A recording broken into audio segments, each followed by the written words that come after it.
After I started NovaResource, the number one most asked question I get is, how can I tell if my Nova is a real SS? Well, in today's video, I'm going to hopefully answer that question for you. Is my Nova an SS and how can I tell? Well, many times when I get that question, I think to myself, what makes you think you have a real SS? Or sometimes I think, who cares if it's a real SS or not? Now that sounds mean, but hear me out for a second.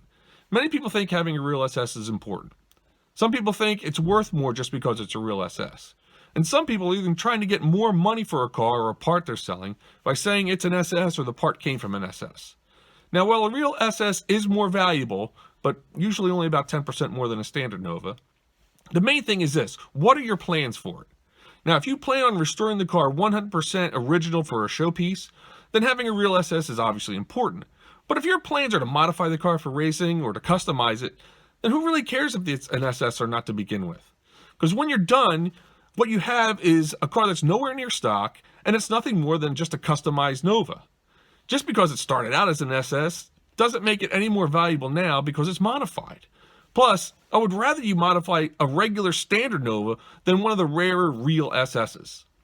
Look, I'm not here to tell you what to do with your car. Look, it's yours. You should do with it what you want. Do what makes you happy, not what other people think. But what I'm saying is, if you're going to do major modifications to your Nova, find one that's a non-SS and make it a clone, because it'll be far cheaper to do it that way. There are only so many real super sports out there. Let the restorers have them and preserve them for history. My Nova's not a real SS, and if it was, I probably wouldn't have as much fun with it. I would have felt guilty for replacing the original engine, trans, rear, interior, hood, bumpers, etc.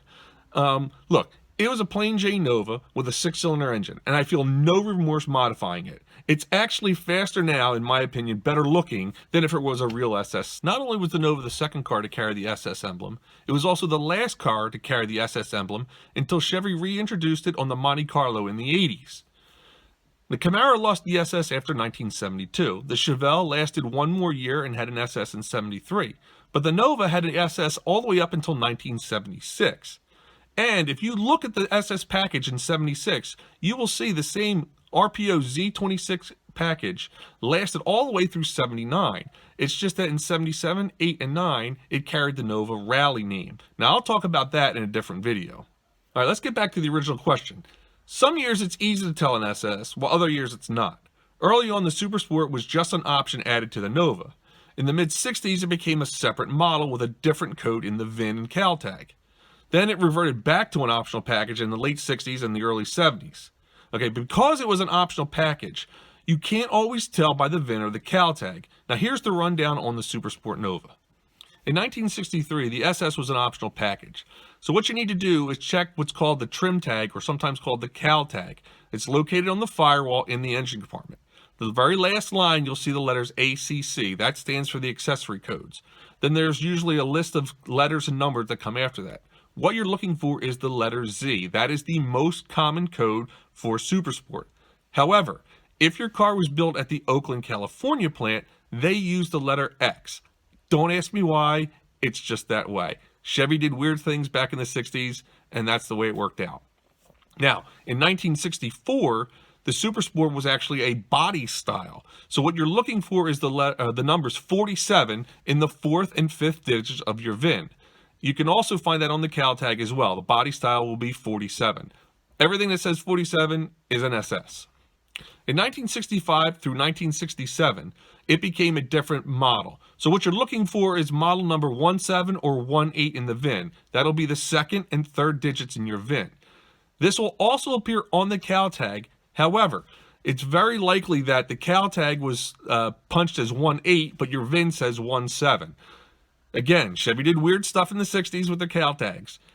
The VIN always overrides the cal tag. So if your VIN says 17 and your cal tag says 18, it's 17. Now here's the difference. 17 is a 6-cylinder SS. 18 is a V8 SS. So a lot of people get freaked out and they say, oh, my car is a V8 SS. It says 18 on the VIN or on the cal tag, but their VIN says 17.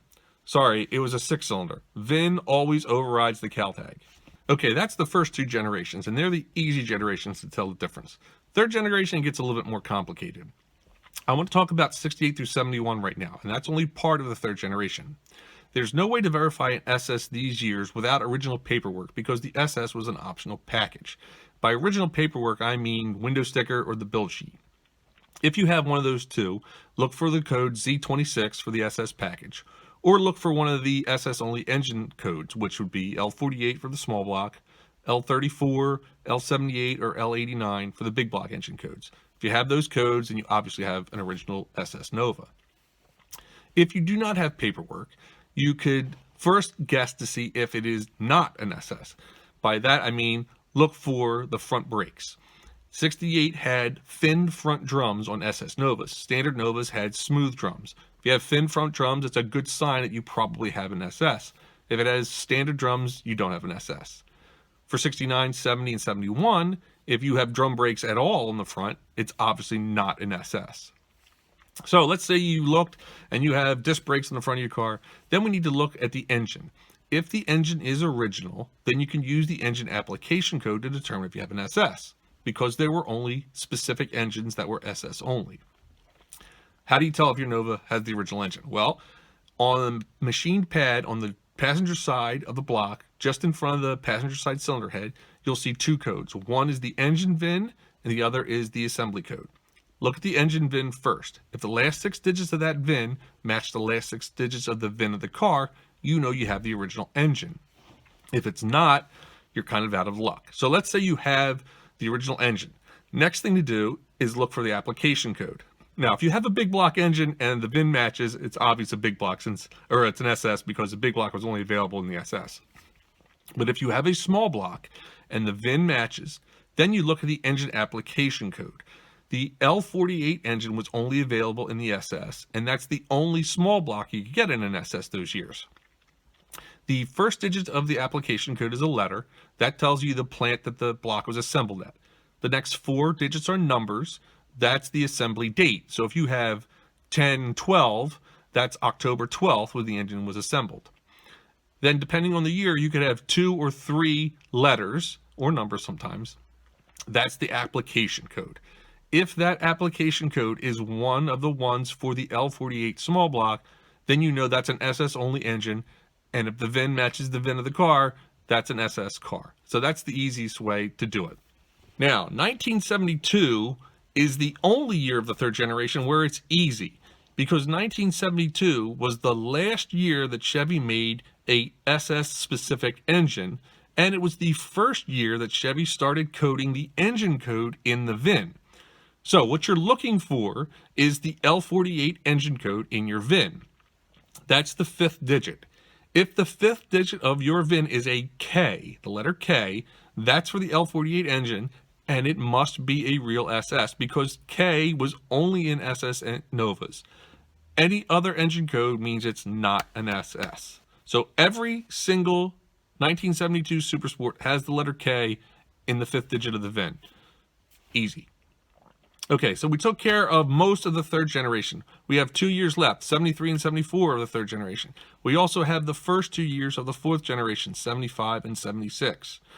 This is where it gets almost impossible. If you do not have original paperwork, you're basically out of luck. Again, window sticker, build sheet. You are just about required to have these. The SS package in 73 and through 76 became basically just decal stripes and emblems. There's really, aside from some suspension stuff, there's really no way to tell an SS because Chevy allowed you to buy an SS with any engine that was available in the Nova lineup. You could get a 6-cylinder SS with drum brakes in 1973. You could get the biggest 350 4-barrel in 73 and not be an SS. So the engine code does not help you here. Paperwork, paperwork, paperwork. That's the only way, unfortunately, to tell a real SS from 73 to 76. 250 L6 engine, drum brakes could be an SS. Disc brakes and the 350 4-barrel could be a standard Nova. Very difficult, unfortunately. I wish I had some more help on these, but again, very, very difficult. Hopefully you have paperwork. Look for that build sheet under the gas tank. Okay, that's all I have for today. I hope you enjoyed this video and learned a few things about the SS package.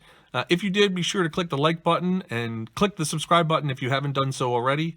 Also, post comments down below. If you have questions about your Nova you'd like me to answer, or have some ideas of videos, you can also email me at scott@novaresource.org. Please send me your comments and questions.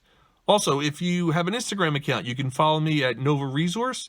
I post pictures of Novas there every single day, and if you want your Nova featured, please send me a high-quality picture or two and a short description, and I'll put the pictures up there. Again, as always, take care and happy motoring.